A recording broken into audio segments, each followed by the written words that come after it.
વચમાં કેટલો મોટો નામદાર આદમી અને મારું આવું અપમાન. સ્વામીને આવી વાત કરીને ગુણાતીતાનંદ સ્વામી મનમાં વિચાર કરે કે મારા બે શબ્દોથી જો કોઈકનું કલ્યાણ બગડતું હોય ને તો એ સારું ન કહેવાય. એટલે બીજે દિવસે તમારા જેવા ભક્તોને લઈ અને ગુણાતીતાનંદ સ્વામી એ પટેલના ઘરે ગયા કે ચાલો એને સમજાવી આવીએ. અને સ્વામી આવ્યા, ખાટલા નીચે લીમડો અને ખાટલા નીચે બેઠા છે. અને સ્વામી જઈને વાત કરી કે પટેલ, બે હાથ જોડીએ, અમારાથી કેવાઈ ગયું, ન કેવું જોઈએ છતાંય કેવાઈ ગયું, તો અમે બે હાથ જોડીએ, પણ હવે તમે મંદિરે ચાલો, બધું ભૂલી જાઓ. અને 2-3 દિવસનો જે ઉકળાટ હતો ને, ગરમી હતી શરીરમાં, એ બધી હવે કાઢી સ્વામી ઉપર. અને કડકાઈમાં પટેલ બોલ્યા કે સ્વામી, મંદિર અમારું, અમારા પૈસાથી થયું છે, મોદ પણ અમે અમારા પૈસાથી લાવ્યા છે. કદાચ જો બગડી જાત તો હું બીજી પાછી લાવી આપત, પણ તમને કહેવાની શું જરૂર હતી સભામાં કે પગ ધોઈને આવો? તમે તો ફરતા રામ, આજે અહીંયા છો ને કાલે ચાલે જવાના છો. મંદિરમાં હાજરી અમારી છે, તો થોડોક તો વિવેક રખાય ને બોલવામાં. હું કોણ છું એટલી તો ખબર હશે ને તમને. ગામનો મુખી છું, બધા પૂછીને કામ કરે. અને બસ સભામાં આટલી જ વેલ્યુ, મારી કિંમત. માટે જાઓ, પગ ધોઈને આવશે પટેલ. એક જ વાતમાં અટકી પડ્યા. સ્વામી ઉભા થયા કે પટેલ હવે મૂકો ને. હવે હાથ પકડીને સ્વામી ઉભા થયા ને તો પટેલ હાથ છોડાવી દીધો. પછી સ્વામી તો આવી ગયા હો મંદિરમાં. અને એ ભાઈ હજી પણ ગયા નહીં. અને અંતે સત્સંગથી દૂર થઈને વિમુખ થઈ ગયા.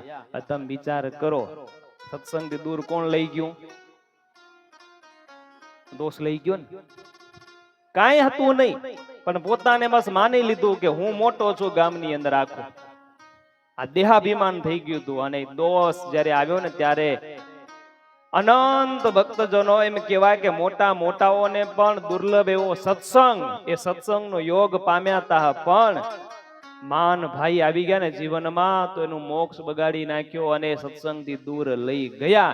એટલે બેનો કહે છે કે મહારાજ, મોક્ષ માર્ગી જે કોઈ મુમુક્ષ જીવાત્મા છે ને, એના માર્ગમાં જો ખરો જો કોઈ વિરોધી હોય, દુશ્મન હોય ને, તો આ દેહાભિમાન રૂપ દોષ છે. એ દોષ જ્યારે જીવનમાં આવે છે ને, ત્યારે ભક્તજનો એ વ્યક્તિને આત્મજ્ઞાન શું છે, કર્તવ્ય ભાન શું છે, અને સત્યાસત્યનું ભાન છે ને, એને કઈ રહેતું નથી. અને પછી માનમાં ઈર્ષા આવે, દ્રોહ આવે, અને જીવાત્મા છે ને એ દ્રોહ કરી અને પોતાના કલ્યાણનું બગાડે છે. એટલે બેનો કહે છે કે મહારાજ, ક્યારે પણ તમે અમારી ઉપર રાજી થાવ ને, તો અમે માગીએ તો ક્યારે પણ કે દેશો માં દેહાભિમાન, મહારાજ અમને ક્યારે પણ માન આપતા નહીં. જેને કરી વિશરો ભગવાન. આજે એમ પટેલ ભગવાનને ભૂલી ગયા ને, એ માન ભૂલાવે છે. તે દિવસે ભૂલી ગયા હતા. આજે પણ આવા જે ભૂખ્યા છે માનના, એ પણ સત્સંગથી દૂર થાય છે. માન શું ન કરાવે, તમે વિચાર કરો. બધું જ કરાવવા સમર્થ છે. એટલે ભગવાનને નિત્ય પ્રાર્થના કરવી કે મહારાજ, જે કઈ ભગવાનને આપણે આપ્યું હોય ને, જે કઈ શક્તિ, તો એ ભગવાનની કૃપા સમજી અને એનો સારી જગ્યાએ ઉપયોગ કરવો.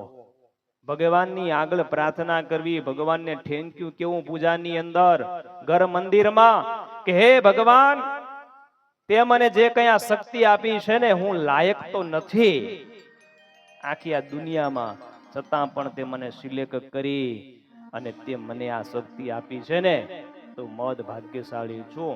તો ભગવાનને નિત્ય પ્રાર્થના કરવી કે મને